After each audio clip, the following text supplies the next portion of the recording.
You heard about the Bilt card? Yeah. I actually didn't include this in wins and fails, so I can talk about it now. Wells Fargo made a card that was designed to pay rent with. It gave you like cash back if you paid rent on it. And the idea was people would use it for rent, but also other things, and they would make a profit on that. But then everyone got the card. They used it only for rent. They paid it on time, and Wells Fargo lost a ton of money. Which is like, actually, that's just cash, dude. Like, good on you, dude. Wells Fargo underestimated millennial credit card holders. This whole thing on earning points for rent. 0 annual fee card. Earn a point for every dollar spent on rent. Oh my God, it's all just like well-off millennials. 31 years old with a high FICO score. So yeah, the requirements were 5 purchases a month. They had to make some purchases outside of just the rent to get the rewards, but they're buying things like a latte.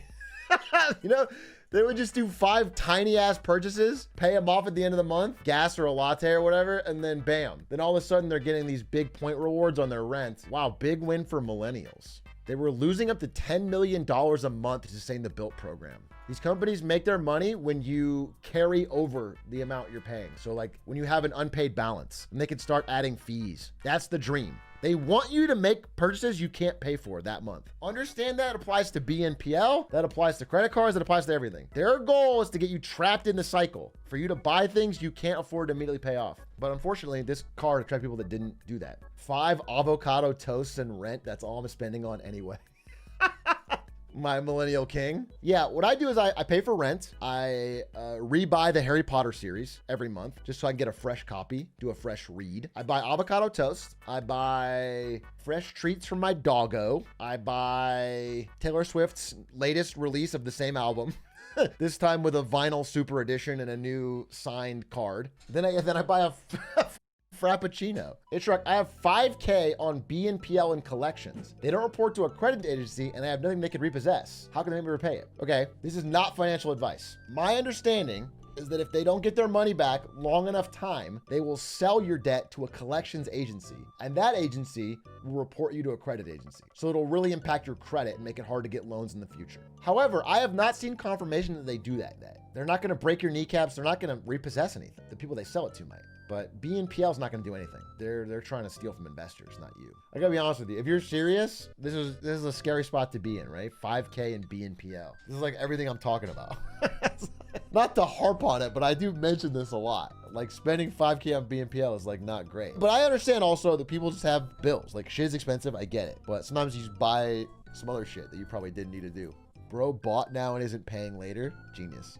For things like credit cards, etc., if you pay the balance every month, generally, depends on the deal of your credit card, but generally, you are getting bonuses and shit subsidized by people that don't. Like the company is giving you free shit and bonuses because they know somebody else is going to not pay every month. You're like writing off of that. 99% of BNPL users pay it off right before the system would error in their favor. Oh yeah, I just forgot. Every now and then, when you use BNPL, randomly it just errors and gives you all your money back, and it gives you thousands of dollars for free. This is real. So paying it off early is always a mistake because you never know. It's like with student loans. Never pay off your student loans ever because eventually Joe Biden will give you the money. When Biden is 200 years old, I'll still be waiting. He'll still be running, bro. That's the cool thing. BNPL will hire college to arrest if you don't pay. I mean, this might be true, but that also could mean they sold your debt. So again, what I'm talking about is like, if you don't pay, they'll sell your debt to a collections agency that will then call you and harass you and report you and try to repo your shit. That's probably what's happening here. It's not the company itself, but someone else who they've already sold it to at pennies in the dollar. What sectors have you been looking at for investments? I won't give specific companies, but as much as I talk up electric cars in China, I wouldn't invest because number one, when you buy stock in a Chinese company, you can't actually own a piece of that company if it's a Chinese company. Instead, you own a holding share of a Cayman's Island corporation that has a tenuous legal claim on some of the profits. China will not allow foreigners to actually own, like if you buy shares in, for example, Alibaba, you don't actually own a piece of Alibaba. You can't, like the way you would with an American company. Every listed Chinese company we can buy outside of China is listed through a VIE structure, a variable interest entity. You don't have any ownership. All you do is you get a piece of a separate holding company that claims that when the other company makes money, they'll help get it out to you.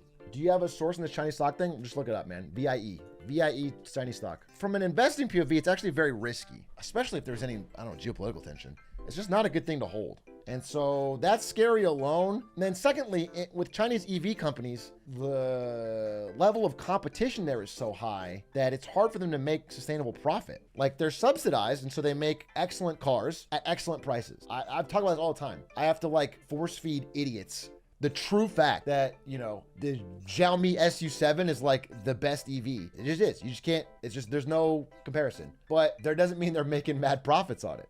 I hear they aren't reliable. Bro, I can promise you, when you say that, it's just so, like, I saw a TikTok of a Chinese car exploding or something. Take some time to really look into it. Just understand there's a long history of this. Understand you can go back to the 1980s with the scare they had over Japanese cars. There's many independent, great car reviewers on YouTube who have reviewed some of the latest Chinese EVs. You can check them out. They're coming out with better cars in terms of EVs, especially at the price points. I have plenty of videos critical of China.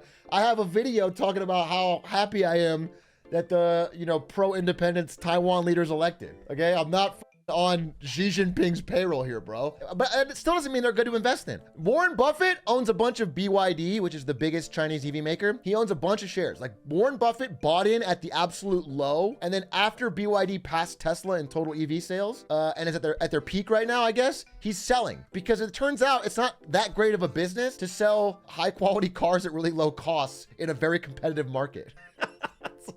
The really good business is to sell GPUs that you make relatively cheaply for 50 grand to everybody and have no competition. That's a great business. That's how you get to be #1 company in the world, baby. That's a genius business. Being in an extremely bloody competitive industry, that's tough. He's American, he can't own Chinese. I mean, Warren Buffett could find a way. I'm sure Warren Buffett, they own Hong Kong listed shares or whatever. But as a regular Joe, when I try to buy Alibaba or whatever, I'm getting the VIE shares that are a Cayman Islands corporation that I don't own shit of shit. What is this? You want me to get a H100 Nvidia Tensor Core GPU? What are these, 20 grand, 50 grand? You want me to start an AI data center? Anyway, I'm gonna talk about this in Marketing Monday, which I guess we have to do on Thursday, but it's worth mentioning because it could change by this time. If you guys wanna know, Nvidia has become the most valuable company on earth today. So unreal. As of today, Nvidia is the world's most valuable company at $3.35 trillion.